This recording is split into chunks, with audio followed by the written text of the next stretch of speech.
अस्सलाम वालेकुम friends, Ajmal Canada से। आज की वीडियो में मैं आपको ये बताऊंगा कि विजिट वीजा पर आने वाले अगर ये काम करके आते हैं तो उनको वेलकम कनाडा सुनने को मिलेगा, अदरवाइज उनको गुड बाय कनाडा सुनने को भी मिल सकता है। आज की वीडियो में मैं इंपॉर्टेंट टिप्स शेयर करने जा रहा हूं विजिट वीजा के हवाले से, और जो लोग किसी भी कनाडा के एयरपोर्ट पर लैंड करते हैं उसके हवाले से कि इन चीज़ों को अपने जहन में ज़रूर रखें। और वीडियो शुरू करने से पहले, मैं हूं अजमल, आप देख रहे हैं मेरा यूट्यूब और फेसबुक चैनल। वीडियो अच्छी लगे लाइक करें, शेयर करें, सब्सक्राइब करें और बेल का बटन भी जरूर दबा दें। और जो लोग इस चैनल पर नए हैं वो सब्सक्राइब और फॉलो करना ना भूलें। सबसे पहले मैं ये बताना चाहूंगा कि कनाडा का वीजा आप सबको पता है कि एक मुश्किल वीजा है और बड़ी मुश्किल से मिलता है। ये दुनिया के मुश्किल तरीन वीजों में से, विजिट वीजों में से एक है, और इसके लिए बड़ी डॉक्यूमेंटेशन और बड़ा कुछ तैयार करना पड़ता है। लेकिन अनफॉर्चुनेटली अगर इसकी प्रॉपर प्रिपरेशन ना की जाए तो एयरपोर्ट पर या लैंड होने के बाद आपको गुड बाय भी कहा जा सकता है। और काफी सारे केसेस में ऐसी सूरत हाल भी देखने को मिली है जिसमें लोगों को डिपोर्टेशन हुई है या उनको लिमिट कर दिया गया है। 10 से 15 दिन का विजिट वीजा उनको अलाउ किया गया है यहां पहुंचने के बाद, जो कि यूजुअली 6 महीने का होता था, या मोस्ट ऑफ द केसेस वो 6 महीने का दिया जाता था। यह पॉसिबिलिटी है कि आपसे कोई भी सवाल ना किया जाए, लेकिन मोस्ट ऑफ द केसेस सवालात किए जा रहे हैं। और उसकी वजूहात ऑलरेडी मैं अपनी वीडियोस में बताता आ रहा हूं कि कुछ ममालिक जिनके पासपोर्ट, डेवलपिंग कंट्रीज के जो पासपोर्ट हैं वो ऐसे हैं और उनके काम ऐसे हैं यहां पर, जिसकी वजह से ओवरस्टे हो रहे हैं लोग, और ओवरस्टे होने की वजह से एयरपोर्ट पर उनकी स्क्रूटनी टाइट होती जा रही है। तो आप लोग जो खासकर जो विजिट वीजा अप्लाई करते हैं, एक तो आपसे गुजारिश है कि अपनी जो एप्लीकेशन है, आप पहली बात यह है कि आप खुद सबमिट करें। जब आप खुद सबमिट करेंगे आपको हर चीज का पता होगा, और उसका एक प्रिंट आउट लेके रखें कि आपको पता हो कि आपने क्या कुछ लिखा हुआ था। सबसे पहली चीज यह है कि उसको गो थ्रू करके आए अपनी एप्लीकेशन को, अपने प्लान पर स्टिक रहें, अपने प्लान को चेंज ना करें किसी भी सूरत में। अगर आप प्लान को चेंज करते हैं तो आपके पास सॉलिड रीजन होनी चाहिए। उसके अलावा अगर आपका प्लान फॉर इंस्टेंस अप्रैल का था और किसी भी वजह से आप मई या जून में आ रहे हैं, तो 2 वजूहत हो सकती हैं। एक तो उनकी वजह से लेट हुआ है तो आप उनको बताएं कि आपकी वजह से हमारा ये प्लान लेट हुआ है, तो इस वजह से, तो फिर तो लॉजिक समझ आती है। दूसरी सूरत में अगर आपकी वजह से लेट हुआ है, जिस एप्लीकेंट की वजह से लेट हुआ है, और वो प्लान उन्होंने अप्रैल का दिया हुआ था, आप वो मई या जून में आ रहे हैं, तो उनको चाहिए कि उनको बताएं कि किस वजह से आप लेट आ रहे हैं।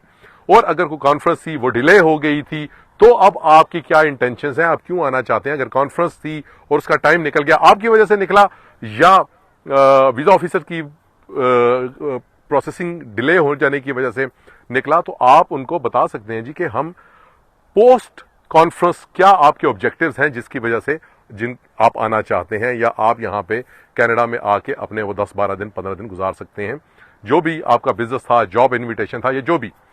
दूसरी बात यह है कि जब भी आप इनविटेशन पे आए, मैं बिलखसूस ये बात कह रहा हूं कि अगर आप इनविटेशन पे आए, आपके पास इनविटेशन लेटर है, ख्वाह वो कॉन्फ्रेंस का लेटर है, ख्वाह वो किसी भी बिजनेस सिंपोजिया का है, या आपके किसी दोस्त ने या रिलेटिव ने दिया है, तो आपको उनकी कंप्लीट डिटेल्स पता होनी चाहिए। आपने खुद अप्लाई किया है या किसी और बंदे ने आपकी फाइल लगाई है, आपके पास पूरी डिटेल्स होनी चाहिए उस बंदे की। ये ना हो कि एक तो वो बंदा जब फोन करे तो आपका वो रिलेटिव या आपका फ्रेंड उससे इनकारी हो जाए, उनके साथ अपनी कोऑर्डिनेशन करके आए, उनके साथ जो भी उन्होंने प्रोमिस किए हुए थे आपको अकोमोडेशन का, तो वो जब उनसे फोन करे तो उनको पता हो कि आप आ रहे हैं, इस दिन को आ रहे हैं, और आपको उनका पता हो वेयर अबाउट का, कि वो कहाँ रहते हैं, वो क्या करते हैं, उनका चेहरा कैसा है। बाज़ औक़ात वो तस्वीर भी दिखाते हैं कि जनाब इस बंदे को जानते हैं, तो जिसका इनविटेशन भेजा होता है उसकी तस्वीर उन्होंने लगाई होती है, और अगले बंदे को पता ही कोई नहीं होता कि जनाब ये कौन है जी, मैं तो जानता ही नहीं हूं, और लिखा होता है जी कि वहां पे मेरा ये बड़ा करीबी अजीज है, मेरा बड़ा करीबी रिश्तेदार है। इसी तरह कॉन्फ्रेंस के हवाले से भी आपके पास डिटेल्स होनी चाहिए, कितने दिन की कॉन्फ्रेंस है, क्या क्या उसका प्रोग्राम है, वो सारी चीजें आपके पास होनी चाहिए, ताकि आपके अगर क्वेश्चनिंग की जाती है तो आप उनको सेटिस्फाई कर सकें। उसके अलावा जो एक बहुत ही इंपॉर्टेंट चीज है, मैं बार बार अपनी वीडियोस में कहता हूं कि अपने पास सफिशिएंट फंडिंग, सफिशिएंट फंड्स लेके आए। कम से कम एक बंदा आ रहा है तो 4,000 से 5,000 कैनेडियन डॉलर्स कैश में लेके आए। 2 बंदे आ रहे हैं तो 8 से 10,000 कैनेडियन डॉलर्स लेके आए। आपसे ये कोई नहीं कहता कि आप 10 का 10,000 लगा के जाएं, आप 5,000 4,000 जरूर खर्च करके जाएं। आप अगर 800 में आपका बजट मेंटेन होता है, मैनेज होता है, तो आप 800 में करके जाएं, 1200 करके जाएं, 1300।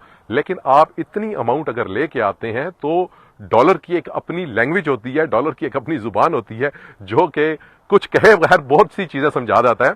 तो वापसी पे आपसे कोई नहीं चेक करता कि आप 5,000 लेके आए थे और आप 4200 या 4,000 वापस लेके जा रहे हैं, तो कोई आपसे नहीं पूछेगा। लेकिन कम से कम इतने पैसे आपके पास होने चाहिए ताकि आपको किसी किस्म का इशू ना आए। और फिर मैं बता रहा हूं अपने प्लान को, अपनी जो होटल बुकिंग है वो अगर आपने पहले टेंटेटिव करवाई थी जिस पे आपको वीजा मिल गया था, या आपने डमी करवाई हुई थी, उसको कंफर्म करवा के आए। आप हर सूरत में आपकी जो होटल बुकिंग है वो कंफर्म होनी चाहिए और आपको पता होना चाहिए वो होटल किस जगह पे है और उस तक आपका कम्यूट कैसे करेंगे, ऊबर से जाएंगे, आप बस से जाएंगे, किस ट्रेन से जाएंगे, किस तरीके से जाएंगे, ये चीजें पता होनी चाहिए। इन चीजों की तैयारी जरूर करके आए। देखें, कनाडा एक खूबसूरत मुल्क है, कनाडा देखने वाला मुल्क है। आप इतनी मेहनत से डॉक्यूमेंटेशन करते हैं, सारा कुछ करने के बाद तो खुदा ना खास्ता आप जरा सी भी गलती, कम पैसे होने की वजह से फिर वो डीप इन्वेस्टिगेशंस हो जाती हैं और बाज़ औक़ात फिर वो बंदा नर्वस हो के, जेन्युइन केसेस होते हैं, जेन्युइन लोग घूमने फिरने आए होते हैं, हर चीज जेन्युइन होती है, उन्होंने वापस चले जाना होता है, उसके बावजूद नर्वस होके कोई ना कोई ऐसी गलती कर देते हैं जिसकी वजह से जो 6 महीने का उनका वीजा होता है वो बाज़ औक़ात 7 दिन का मिलता है, 10 दिन का, 15 दिन का, और कुछ केसेस में लोगों को डिपोर्ट भी कर दिया जाता है। खुदा ना खास्ता उनकी जब वो एप्लीकेशन में जो चीजें लिखी हुई हैं वो और उनकी जो मुंह से निकली हुई बात है वो डिफरेंट हो जाती है, किसी भी वजह से, कंफ्यूजन की वजह से हो सकता है, किसी दोस्त ने भरी हो, तो इन चीजों को अवॉइड करना चाहिए। जब आपने इतनी मेहनत से कनाडा का वीजा लिया है तो आपको कनाडा के अंदर इंटर होना चाहिए, कनाडा को घूमना फिरना चाहिए, कनाडा को देखना चाहिए। कनाडा बहुत खूबसूरत मुल्क है और कनाडा की जो आप टूरिज्म है उसको एंजॉय करना चाहिए। और जो पैसे आप लेके आए हैं उनमें से अगर कुछ खर्च हो भी जाए तो कोई उसमें मजायका नहीं है। तो फिर आपको रिपीट मैं करूंगा कि इनविटेशन लेटर, उसके जितने भी आपने जो चीजें लिखी हुई हैं उनको गो थ्रू करें, एप्लीकेशन को गो थ्रू करें। इनविटेशन लेटर में जो बंदा इनवाइटी है या जिसने इनवाइट किया है उसके बारे में आपको पता होना चाहिए, कॉन्फ्रेंस का आपको पता होना चाहिए। प्लस आप अपने प्लान पर रहें और अपने पास सफिशिएंट फंडिंग लेके आए। अल्लाह ना करे अगर आप ये सारी चीजें प्रॉपर, ये पॉसिबल है कि आपसे कोई सवाल भी ना हो। कुछ केसेस ऐसे भी हैं, मगर लिमिटेड केसेस हैं जिनमें सवाल नहीं होते, लेकिन मोस्टली क्वेश्चंस हो रहे हैं और वो डीप एनालिसिस हो रहे हैं, डीप इन्वेस्टिगेशन हो रही हैं। तो उसको फुलफिल करने के लिए, उसको प्रॉपरली उसको एड्रेस करने के लिए और आपकी प्रॉपर एंट्री के लिए बेहतर है कि आप इसको, अपनी एप्लीकेशन को प्रॉपर तैयार करके आएं। और अगर आपसे सवाल नहीं भी होता तो क्या जाएगा, आपको कुछ भी नहीं जाएगा। और खुदा ना खास्ता अगर सवालात हो गए और डीप क्वेश्चंस हो गए तो आपकी कम से कम प्रिपरेशन होगी, आप नर्वस नहीं होंगे, आप कंफ्यूज नहीं होंगे और आप इजीली प्रोसेस से गो थ्रू हो जाएंगे स्मूथली। वीडियो अच्छी लगे लाइक करें, शेयर करें, सब्सक्राइब करें। Thank you so much.